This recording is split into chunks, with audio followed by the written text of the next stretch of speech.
Hi. Okay. Hello. Hi. Okay, folks, thank you so much for joining us. I'm Rachel with the Progressive Change Campaign Committee. So nice to see so many familiar faces here. Thank you for being here with us tonight. First, let me say on behalf of all of us here at PTREP, we hope you're staying safe, you and your families, keeping as healthy as possible and trying to keep positive. So before I turn things over to our co-founder, Adam Green, I just want to say a few programmatic notes. We really want this call to be interactive with you and Cara. So to that end, we'd love it if you all would turn on your videos so we can all see each other. When you're ready to ask your question, you'll go down to the very bottom. You'll see an icon that says chat. And right in the middle of your screen, you'll click on that. You will see my name, Rachel, PCC host, and you will send me your question. Feel free to send me your question at any point in during the event. And I will go ahead and call on your name, ask you to unmute your mic, join us via video if you're not already, and you can ask Cara your question yourself. So we will be recording this in case you have to jump off early, or if you're jumping in late, you can have it to watch at your convenience later. Please forgive me in advance if I don't get to your question. We are gonna try to get to as many questions as possible. I know Cara is eager to hear from all of you and answer your questions. One final programmatic note before we dig in. While these events don't cost anything, we really are hoping if you feel excited by what you're hearing from Cara and you feel inspired, which we think you will, that you'll consider making a contribution to help fuel Cara's campaign. And we'll make that easy for you. We'll stick it in the chat box. If you'd like to chip in, we'd be grateful if you consider doing that. So with that, let me go ahead and turn it over to our co-founder, Adam Green. Adam? Great, thanks, Rachel. And thanks, Cara, for joining us. And thanks to everybody who's here. It's really great seeing so many friendly faces on this Zoom. I see the head of the Patriotic Millionaires here. I see people who are active in the climate space and the rural healthcare space. I see people who are grassroots donors, people from all across the country, and it's really awesome. I just want to give Cara a quick introduction and say right from the start that this is by far our top red to blue House race this cycle. And when I say our, I do speak for the PCCC, but I think that's true for a lot of progressive groups as well, and really for a large chunk of the Democratic Party. And I want to tell you a little bit about why. We endorsed Cara last cycle in a race where she ultimately came 1 point away from knocking off a Republican opponent incumbent in Nebraska. And early on in the race, she was running in a primary against a former Democratic House member who was the only Democratic incumbent to lose his seat in 2016, who was bad on corporate issues, bad on pro-life issues, and really was kind of a blue dog Democrat and celebrated as such by the Blue Dog Caucus.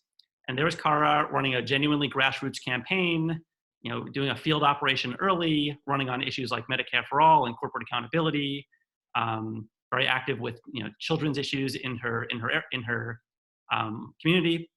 And about a week before the primary, when we were, I think, one of 3 or 4 national groups that had endorsed, I ran into someone at one of these DC parties who's a friend of mine who works for a national political group.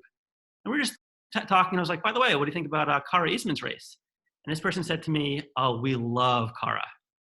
It's just too bad she can't win her primary, right? And I was like, oh, you don't think she has a chance at winning? And they were like, no, it's just such a shame she can't win.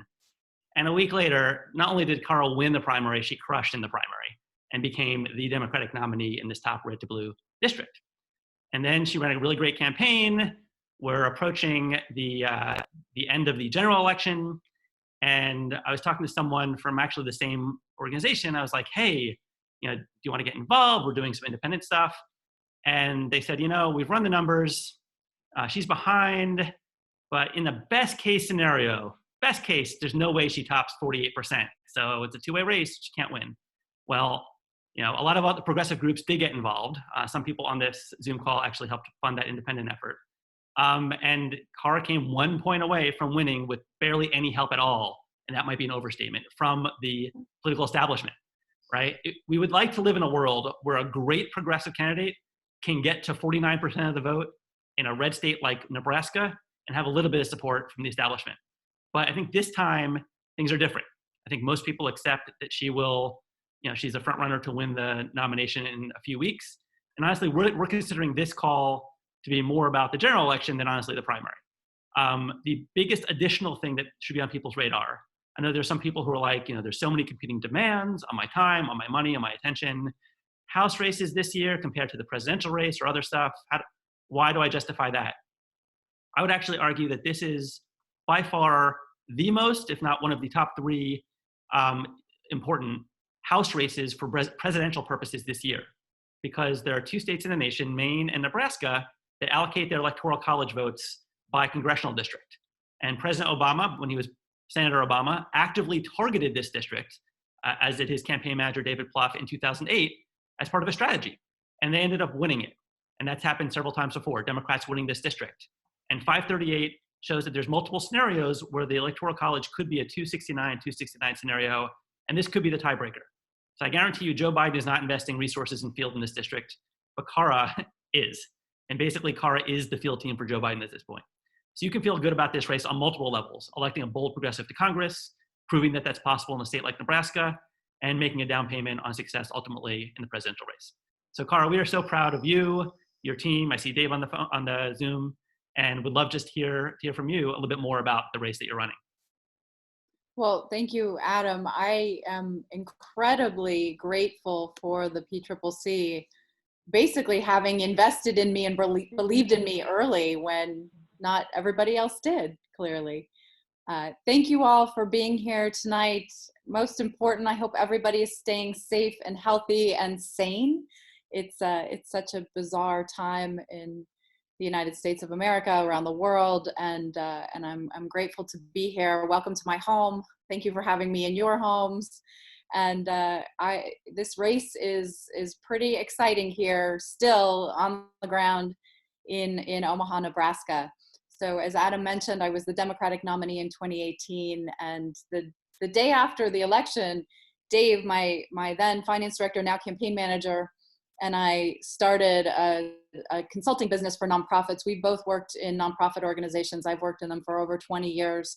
I'm a social worker by trade, and have started programs that solve problems. I ran a domestic violence shelter, started a domestic violence program, started a national volunteer program for people with Lou Gehrig's disease, ran a homeless shelter and transitional housing program, and then when we moved to Omaha about 14 years ago for my husband's position at Creighton University, he's the director of Latin American Studies and a history professor, I was hired to start a local nonprofit called Omaha Healthy Kids Alliance. That's focus was children's environmental health, still is, but not there anymore, and creating green, safe, and healthy housing for kids in our community. I raised about $13 million there to invest in housing and community development, and loved that work.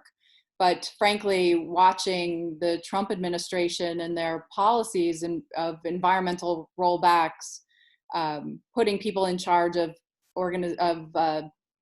agencies like HUD, who have no business running a housing agency, I'm still really glad that I decided to do this. And I think the biggest reminder for me about why I needed to run again, aside from looking at the data and having so much support and people like Adam saying, you got to do it again, but was a reminder from my friend Daniel Biss, who ran for governor of Illinois, who said, Donald Trump is still president and we've got work to do. We can't stop. So I'm really proud to be doing this again. The campaign is strangely going very well, all things considered.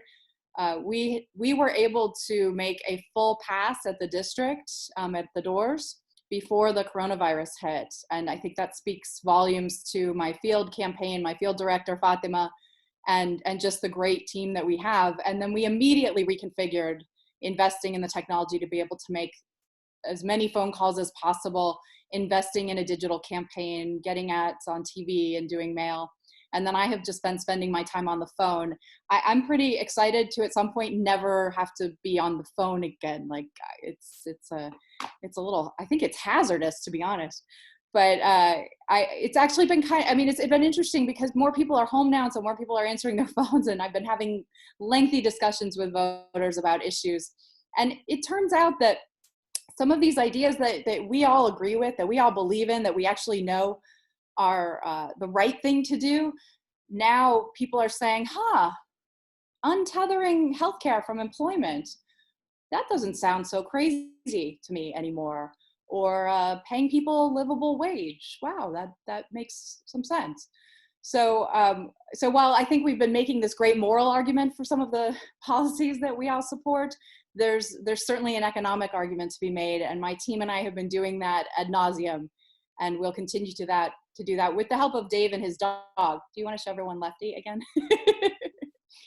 We're a very pro-animal campaign. But in terms of the primary, we are killing it in fundraising compared to our competitors. We're really the only team that has a full up and running campaign that's been knocking doors, making phone calls. And one of my primary proponents has mostly been self-funding because she hasn't been able to raise any money. And she's the wife of the former incumbent who I beat in 2018. So kind of an interesting scenario, or a surreal scenario, however you want to look at it. But and she was a Republican until December of 2016, and the other candidate just hasn't really been able to get any traction. So we are confident that we can crush this primary. And in the polls, I am tied with the incumbent Republican, Don Bacon, but leading moderates and independents. And that's something that I think we have an opportunity to really capitalize on and move forward and win this, because his voting record has remained consistently 95% with Donald Trump, with the Republican Party. He's not representing a swing district by any means, and frankly has really been doing much at all recently. And I think the thing that stands out to me the most about him is the lip service he pays to being bipartisan and listening to the ideas of constituents. But the only act of bipartisanship I've really seen him display is sitting on an airplane with a Democrat once.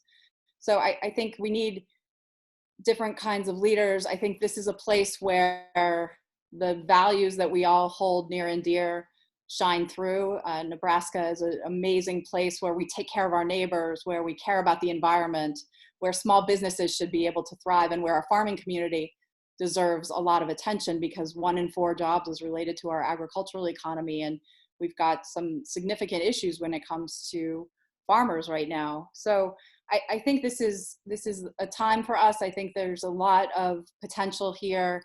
And frankly, having lived in Nebraska for 14 years, I know sometimes it just takes a minute for us to get used to ideas. And so hopefully I'm that idea that people are getting used to. And with that, I'm happy to answer any questions or tell you anything you'd like to know.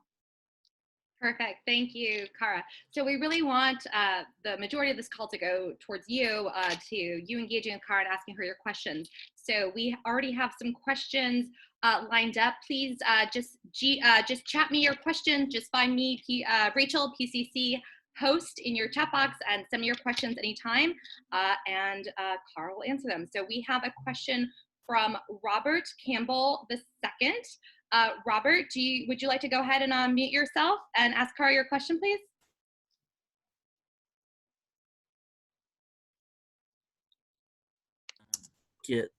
Hi, Robert. Hi, my mouse isn't responding for some reason. No worries. We see you and we hear you. What's your question? Okay, my question is, if you do win, will you be able to like make it so like every Nebraskan, will you fight for every Nebraskan to have like Medicare for all and a UBI? So I am a proponent of Medicare for all, because I believe in a baseline of healthcare for every American, and have been out on the campaign trail talking a lot about Medicare for all, especially making that economic argument that it not only saves individuals money and families money, but saves the federal government money. And Pramila Jayapal, the congresswoman from Seattle, was actually here and did an event with us. And I've been very vocal about being a proponent of her bill, HR 1384. So absolutely. And I think, it's funny, I saw Andrew Yang speak in Council Bluffs, Iowa, when he was on the campaign trail, and he talked about universal basic income. and which certainly seemed like an interesting idea. I mean, now that's basically what the federal government is proposing, giving out to people to save them from the pandemic. But I also wonder sometimes if we had Medicare for all and a livable wage and affordable housing, if then maybe the need for universal basic income would be diminished. So I think there's still some stuff for us to learn, but I'm fully on board with exploring these ideas for sure, and believe that Medicare for all is the way to go if we actually want to give people healthcare and save money. Perfect. Thank you, Cara. Our next question is from Phil Villers. Hi, Phil. I'm going to go ahead and unmute you, and please ask Cara your question. Sure. I'd like to know your views on asylum seekers on both sides of the borders, the ones that have been sent back to Mexico under incredibly dangerous conditions, and the ones on the US side who are in great danger of getting the virus, among other things. What are your views? Thank you for that question. I had an opportunity to go to the southern border last year with my brother, who's an interpreter for the federal court system in Las Cruces, New Mexico. And we went and talked to people who run shelters in El Paso, nonprofit organizations that are doing work there, people who work at the border, and then crossed over into Mexico and went to some shelters, one in particular that struck me, which is run by a priest, where you've got 600 men, women, and children living in that shelter right now, waiting for what they consider to be asylum. And I'm bilingual in English and Spanish, so I talked to people there who said they were certain that the United States government would let them in because of all the things that they had experienced in their own country, coming from Honduras or Guatemala. And then also went and sat through the deportation hearings for a number of individuals, watching just this kind of revolving door. And I think that if politicians actually went and talked to people who are experiencing this, and that we would look, that there might be a little bit of a difference in political will. The United States was obviously founded on acceptance of asylees, and the fact that Donald Trump has been propagating this xenophobic rhetoric around asylum seekers and then endangering the lives of people who are in this country is unbelievable. And the fact that anybody would accept that as okay is just the most anti-American thing I can think of. Obviously, we need comprehensive immigration reform, but this has come to such a moral issue. And when I think back to my experience at the border and think about a grandmother who was here trying to see her grandkids who she hadn't seen and was arrested and then imprisoned, and then went back to Mexico and came back because, again, she's still trying to see her family. I don't blame her. And then now she's a felon, and the next time she comes back into the United States will be in prison longer. I mean, we simply can't afford it either. So I think that there's just a number of ways that this administration has gone awry, and we need to fix it. Great, thank you. Next up, we have Bob Raymar. Bob, I'm gonna go ahead and unmute you so you can ask Cara your question. Bob? Thanks. Hi, Cara. Nice to talk to you again. How would an infrastructure bill, a national infrastructure bill, play in your state if it were focused on high-speed internet, STEM incubators at land-grant colleges, and fixing leaking or lead in water pipes? It would go a very long way. It's interesting how, right, Donald Trump ran on infrastructure. That's one thing that it was like, well, I can get behind that because I've worked directly with our community in addressing lead poisoning prevention. We are actually the largest residential Superfund site in the nation as a result of lead contamination. So we've got 84,000 homes built before 1978, the year lead-based paint was banned. We have 17,000 lead service lines. And when the crisis in Flint broke out, I took a trip up there and learned a lot about what was happening, and not just directly as a result of the lead contamination, but also indirectly, where you've got thousands of water heaters that had been corroded by lead, and there was nobody talking about who was going to invest in fixing those things. So I've seen firsthand the impact that investing in green, safe, healthy housing has. We need to replace our lead service lines because we could be Flint at the switch of a water source.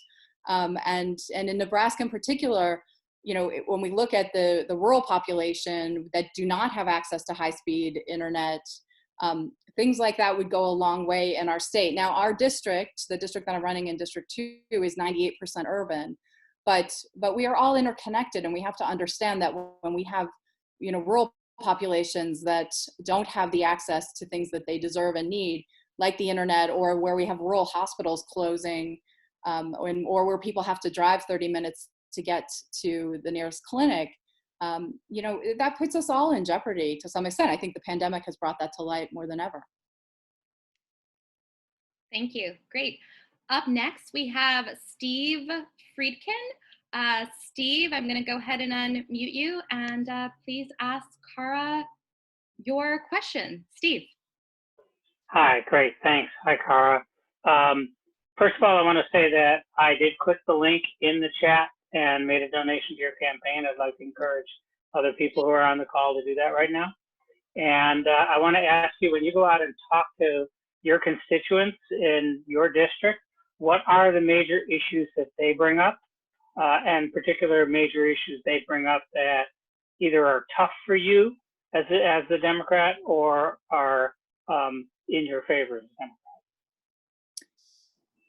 Thank you for that question. I love your tie-dye. Thanks. We made it. It's great. The number one thing that we hear at the doors that I hear from people is talk about healthcare.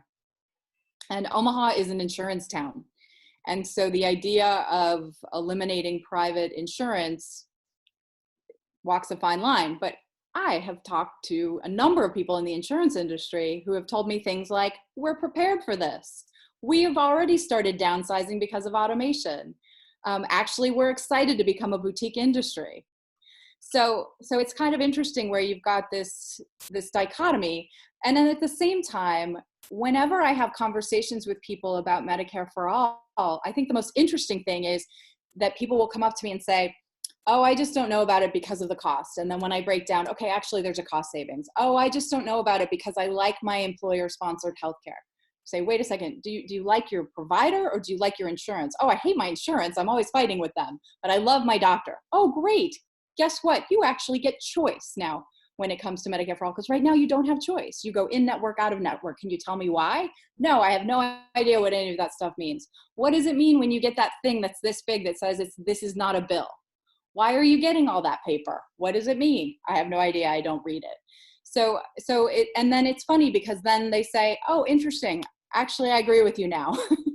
And we just had the same experience with a Republican who is in public office in Nebraska, who we wrote up basically like a 2-page question and answer on Medicare for All. And he read it and said, wow, I actually support this now. So I think we have a real duty to get this misinformation cleared up and go out and talk to people about this. And we need all the help we can get to do that, because I think that this is the issue that is going to change people's minds once they hear how much money they're going to save and how unfair the current system is to them when it comes to giving them healthcare. I mean, we don't have a real healthcare system. And I think people have just become accustomed to paying $12,000 a year for copays, premiums, deductibles, out-of-pocket costs. And if we can show them something different, then I think it really speaks volumes to the movement itself and to the strength of candidates who are running on this, who can articulate this vision, even in a place like Nebraska. Great, thank you.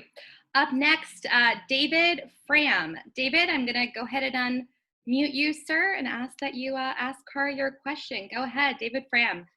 Okay, so I'm joining from far away from Watertown, Massachusetts, and I was interested in maybe learning a little bit more about the complexion of Nebraska politics more generally. I assume you're in a very urban and somewhat moderate area. What's going on in the state more generally?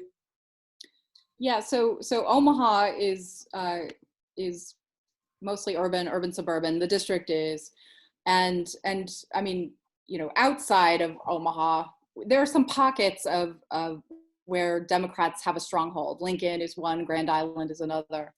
But what's interesting about this district and about Omaha, and our Omaha is in Douglas County, but Douglas County is mostly Omaha. So I'll just talk about Omaha to give you a sense of this. The majority of political positions in Omaha are held by Democrats.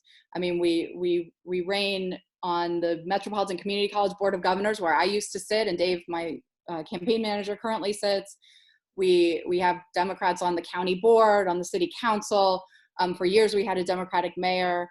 So, you know, and places like our public power district and our utility boards, and I mean, we are mostly Democrats. And so this idea that it takes a more moderate Democrat to win, I think, like back in the day, decades ago, when we had senators like Ben Nelson or Bob Kerrey, that it was a different time, right? We didn't necessarily always have this partisan divide where people would just vote for somebody based on the D or the R by their name.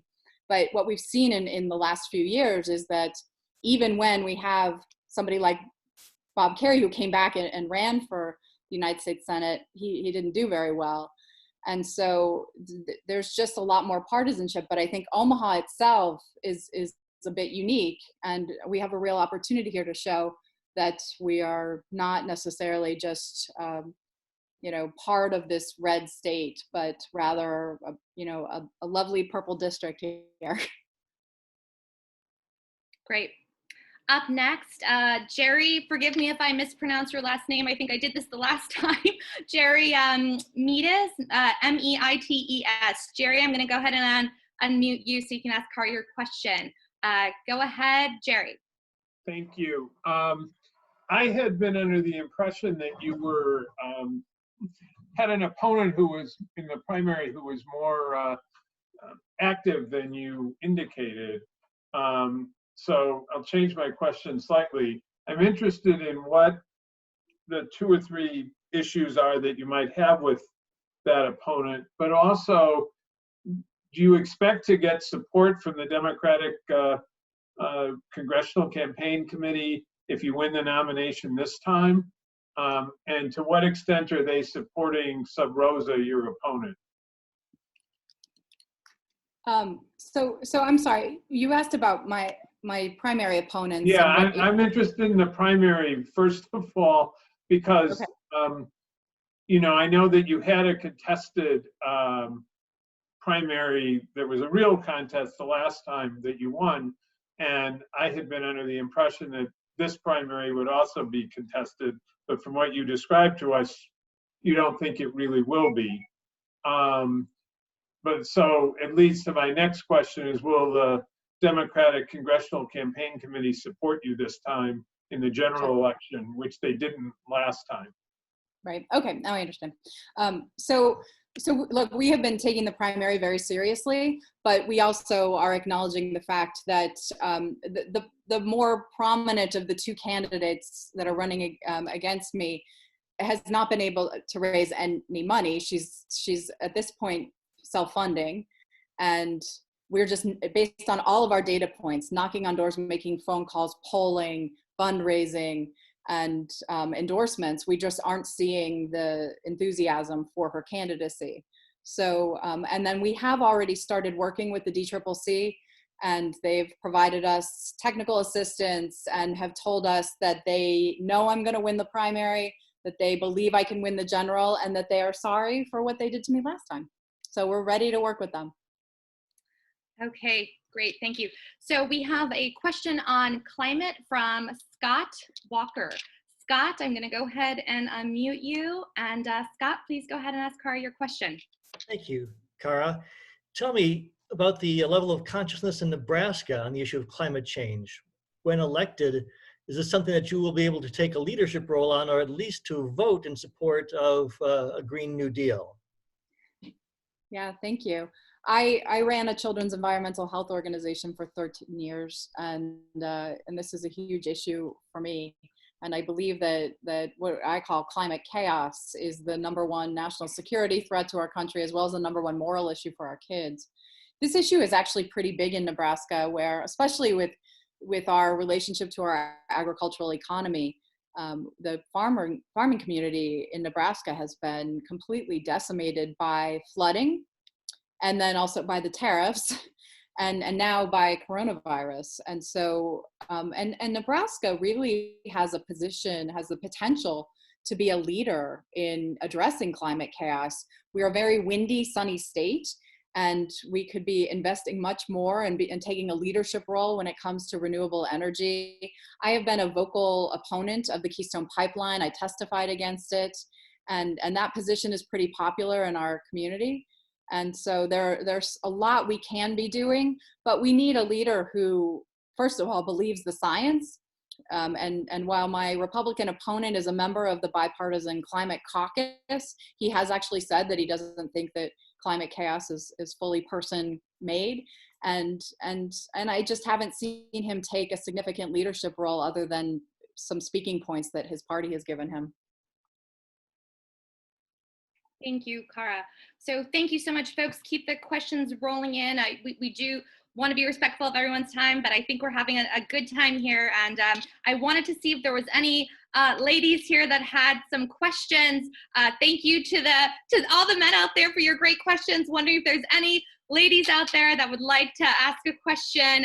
If so, please send that to me. Any other questions from folks? Chat me. Okay, not at the moment. So, Adam, would you like to share a few closing thoughts as we turn to wrap this up? Sure. And if somebody has a question, we can definitely fit that in before we end. But again, I thought the questions on this call were so pertinent, right? Healthcare, climate, the political realities of this district and this race and the DCCC and everything. And I hope everybody understands why we love Cara Eastman and her candidacy so much. The thing I would say as my closing thought is that we're very cognizant that people are being hit on all angles, right? There's emails in people's inboxes every day. Again, there's presidential races, there's Senate races, there's House races, there's general, there's primary, and then there's this coronavirus situation, which triggers a lot of advocacy that our group and others are doing, and also a lot of lived realities for people's lives. So the thing I would say is, given all that, there's a spectrum of candidates that we work with. And we would urge you, if you're thinking about, I can give $10 to some candidates and 50 to others, or 100 to some and 500 to others, that you really think seriously about going maximalist with this particular race. Again, of all the ones that we're working with, this is our top priority, red to blue House race in 2020, and it does have important ramifications for the general election. For those people that do have the capacity to give bigger and even max out, there's something special about this timing, which is, again, if this is functionally the presidential field program being funded now in Nebraska, getting that money in now before the primary opens up capacity after the primary. So there is a kind of a sweet spot right now to make sure that you're getting in now and have the ability to get in later. I know that does not apply to everybody, but for those that it does apply to, just want to put that on your radar. But again, we are just so confident in Cara's candidacy. We do love that the Democratic Party, the DCCC, is consolidating around this race. We do love that other progressive allies have already endorsed. And we are so thankful that folks around the country with so many pockets of expertise that I see on this call. I will also say I noticed that my mom joined this call, Cara. So, Mom. Hello, oh, hi. It was her birthday yesterday. So anyway, just thrilled that some people are here to witness in person, Cara. And with that, I think. Oh, Adam, actually, we have a question from a lady, Kate Villers. Kate Villers, I am going to go ahead and unmute you so you can ask Cara your question. Hi, Kate. Please go ahead and ask Cara your question. Okay, there are many issues of which you have a passion for addressing. What committees would you hope to sit on, and what issues would you like to make your mark on in those committees? Thank you. I'm already assuming you're going to be elected. Me too. We have to assume that. I can't do this again and lose. God. I believe that we need social workers on the ethics committee, and that's not always one that the candidates say they would like to be on. But I think the idea of having ethics in Congress and particularly in the White House right now would be nice. I also think energy and commerce would be a great place for me, as well as education in the workforce. With my background sitting on the community college board, my husband's a professor.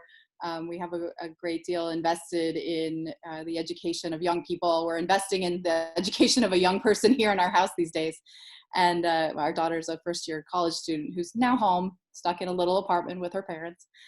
But so those are places where I think I would like to sit. I would also like to be part of the agricultural committee, because our United States senators from Nebraska have often fallen short in defending the community there and actually making significant progress.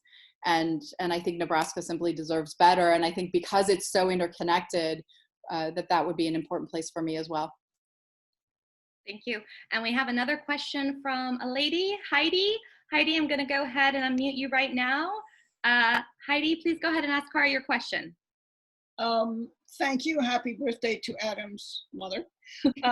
My question is about the United States Post Office, which I think is getting altogether too little attention because it is going to run out of money in June. It's essential for vote by mail. I'm assuming that being highly agricultural, Nebraska probably has places that don't have broadband yet.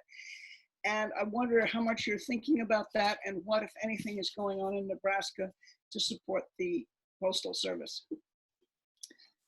Thank you. Yeah, I mean, I've had some great conversations with the unions here, the Postal Service Union, and it's definitely something that's on people's minds as the president, keeps talking about the potential for privatization and that we know that that's potentially coming. We actually are starting a campaign within our campaign saying, save the post office, vote by mail, because we think that, if we can give people more of an incentive to understand how important the Postal Service is to all of us, especially in more of those rural communities, but frankly for everyone.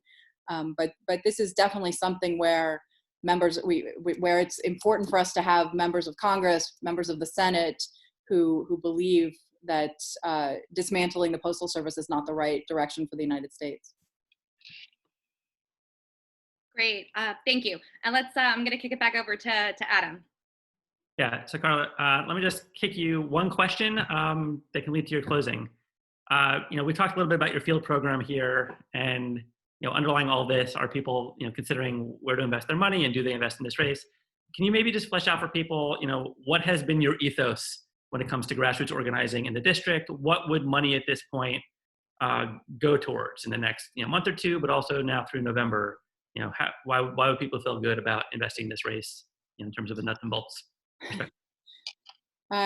Frankly, we're a jobs creator right now. We have a pretty big, robust team, and we have people reaching out to us from all over the district asking to work on the campaign because they've lost their jobs. And so, I'll be honest, there have been times where groups who are not the PCCC have criticized us for investing so much in field, so much of our time, so much of our money, so much of our energy, but that's how we win. And that's how we get information out to voters. And so I think that, for me, I come from an organizing background. I have people on my team who are organizers. We have a whole organizers and training program that our field director, Fatima, created over the summer. We've got 30 students who are in high school and college who have joined the team, and they're learning how to do this. They're learning how to organize other people. They're learning how to train volunteers. They're learning how to reach out to voters. And it's a pretty remarkable thing to watch them, to watch a senior in high school flip a voter on the phone. And it's, and maybe somebody who never really thought he'd be able to have that kind of conversation, or somebody who was a little bit afraid of what that would look like. So we're going to keep doing that. We're going to keep building and moving forward. And so I think this is a great place for people to invest their money and know that it will be well spent. Thank you, Cara. Cara, any final thoughts to share with folks before we wrap up? again, I'm just really, really grateful for your time tonight, and thank you for the attention and the questions. And if you didn't get your question answered, or if I didn't answer your question to the extent that you wanted me to, because sometimes politicians aren't as good as answering questions as maybe they should be, you can feel free to reach out to us. Happy to talk to you by phone or by email. And you know, I'm just really proud to be doing this again with the full support of the PCCC. I think actually I was endorsed by one of the PCCC's favorite candidates recently, which was Elizabeth Warren. And so very happy to be on that slate. But please know that I have not given up, and I will keep going and fighting because it's the right thing to do. And Nebraska deserves better representation than what we have now. So thank you so much. Great. Thank you. Thank you, Cara. This was a lot of fun. Thank you, especially to everyone on with us right now. We know you have a lot coming your way. Thank you for the engagement. Thank you for your time. We're incredibly appreciative. If you found Cara as inspiring as we do, please consider helping to fuel her campaign. The donate link is in your chat box. If you want to get more engaged, if you want to volunteer, please email me. My email is also in the chat box, and I will get you to the right person on Cara's team to help you with that. Thank you so much. Please keep your eyes open for the next invite for the next Meet the Candidates call in the series. Stay safe, stay healthy, stay positive, and we will see you next time. Thank you. Bye, everybody. Bye.